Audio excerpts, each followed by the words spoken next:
Hello, I'm Jacqueline McInnes Wood, and welcome back to my official channel. Hey everyone, welcome back to the channel. It is an absolutely beautiful day outside, but inside my mind, it is a Category 5 hurricane of soap opera drama. Let's get straight into it.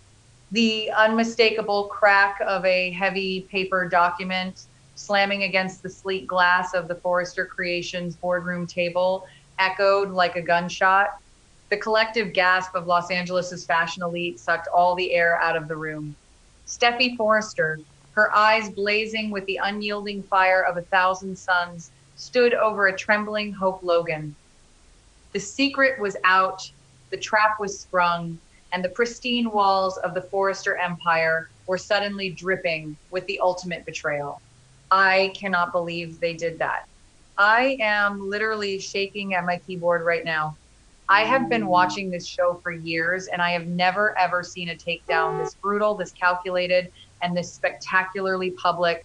I am typing this up at 2 a.m. because my brain is completely short circuiting, and I desperately need to vent to people who actually understand the magnitude of what just went down. Am I the only one who was screaming at their television screen? Because the absolute audacity of everyone involved in this storyline is just off the chart. Let's back up for a second because we need to talk about how this all unraveled. Steffi Forrester accidentally finding Hope's secret Logan Designs contract right there in her own office. I mean, are you kidding me? Hope, sweetie, what on earth were you thinking? You are committing the ultimate corporate espionage, secretly signing your life away to Katie and Bill Spencer to become the face of a rival label, and you somehow leave the literal smoking gun lying around in the co-CEO's office. It is so sloppy. Sometimes I wonder if Hope subconsciously wanted to get caught because nobody is that careless. But honestly, I don't even care how it happened because the payoff was absolute cinematic perfection. Steffi didn't just confront Hope in a hallway. She didn't pull her aside into a private office to hash it out behind closed doors like these characters usually do. No, Steffi went for maximum damage.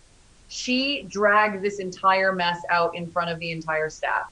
Every designer, every intern, every executive at Forrester Creations was standing there watching as Steffi held up that contract and read the terms out loud.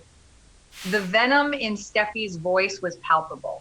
You could feel the years of resentment, the years of Steffi feeling like Hope was a self-righteous hypocrite, all pouring out in this one glorious moment of vindication. And Hope? Oh, Hope was completely cornered. She had absolutely nowhere to run and nowhere to hide behind her usual innocent good girl facade. She had to stand there in front of the people who built her brand and admit it. She had to confess that her so-called leave of absence was a complete and total lie. She betrayed her family. She betrayed the company that gave her a name. And she did it all while smiling to their faces.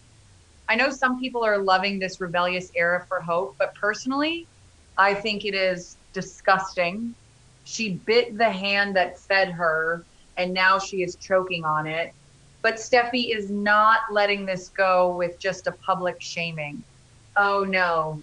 Steffi looked Hope dead in the eye and promised a lawsuit that is going to nuke Hope's career from orbit. Steffi is suing her for severe breach of contract, and she is entirely in the right. Hope never officially resigned from Forrester Creations. She asked for a leave of absence, which means she is still legally bound to the company while actively working for a direct competitor. That is a massive legal violation.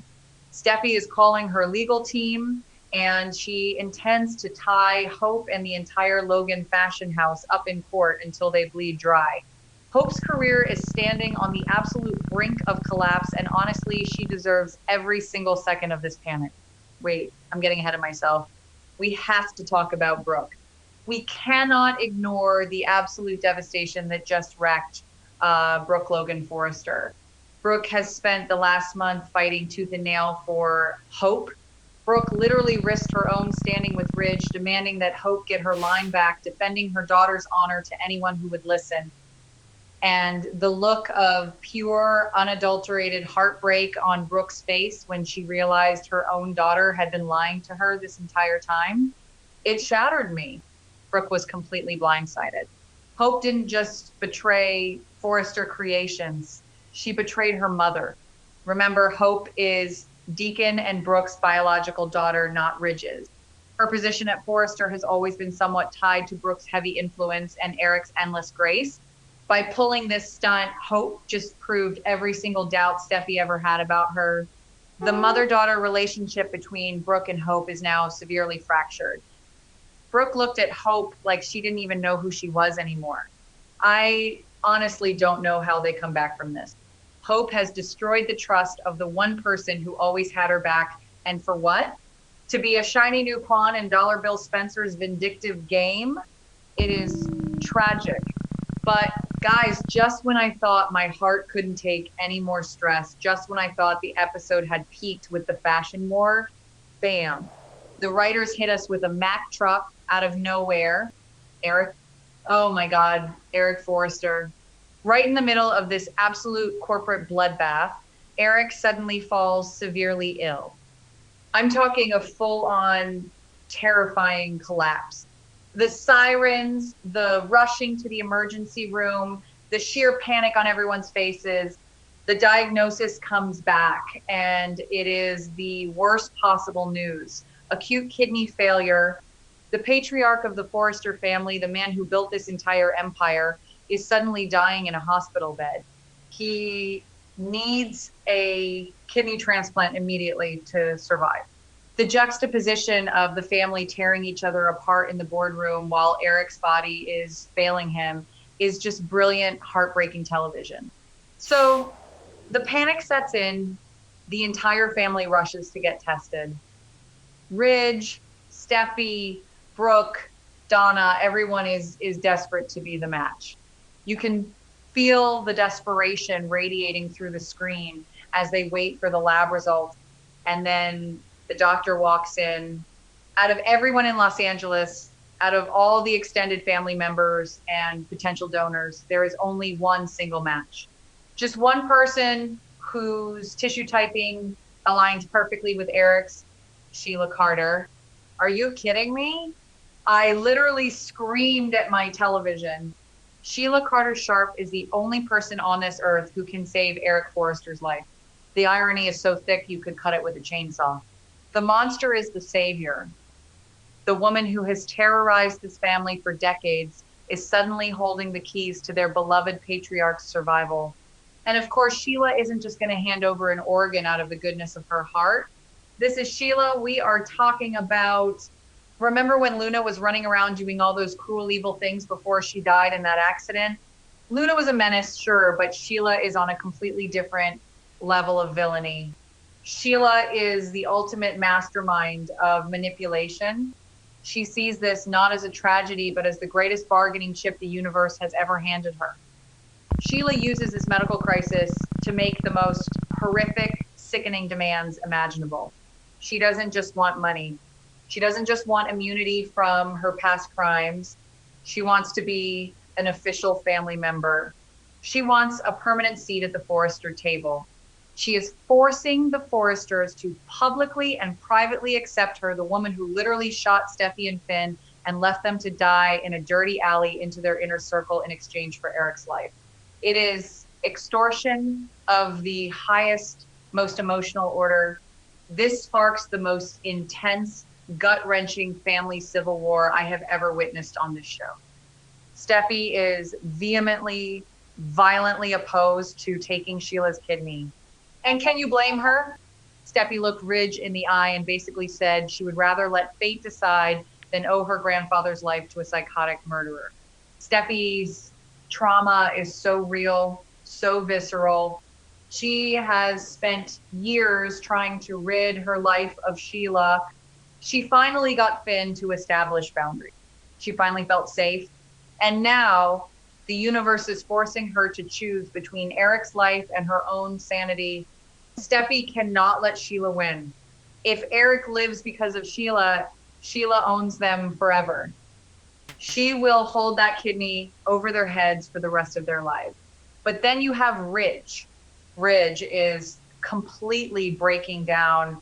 That is his father. Ridge wants to save Eric at any cost. Ridge is willing to make a deal with the devil if it means Eric gets to live another day. The tension between Ridge and Steffi is explosive. It is no longer just about who runs the company, it is about the very soul of their family. Ridge is screaming that they have no other choice, and Steffi is screaming that accepting Sheila is a fate worse than death. The psychological torment these characters are going through right now is absolute top tier writing. Let's just sit with this for a minute and unpack the psychology here. If Ridge forces this through, and he will, because he cannot let his father die, it is going to destroy his relationship with Steffi. Steffi is already stretched so incredibly thin. She is fighting a massive legal and corporate war against Hope and the Logans.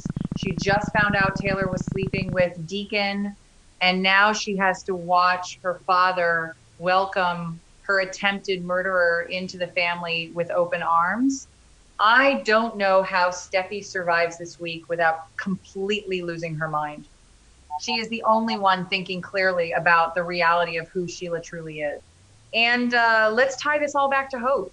While the Forresters are dealing with this life or death nightmare, Hope is over at Logan Designs playing the victim. I am so sick of it. Hope signed that contract. She brought this chaos upon herself. And now, while Eric is fighting for his life, Hope is probably going to complain about how Steffi is being mean to her with a lawsuit. Wake up, Hope! Steffi is fighting a war on two fronts. She has to sue you to protect the legacy of the company, and she has to fight Sheila to protect her family's actual lives. I am emotionally drained. I have been invested in these characters for years, and watching them tear each other apart, like this is both the best television ever and the most stressful thing in my life. The stakes have never been higher. The betrayals have never cut deeper. Will Ridge sell the Forrester's soul to the devil to save Eric, or will Steffi's hatred for Sheila sign her grandfather's death warrant? Drop your theories below and subscribe for more. Thank you for watching my video. See you in the next videos. Please subscribe to my channel to see the latest videos.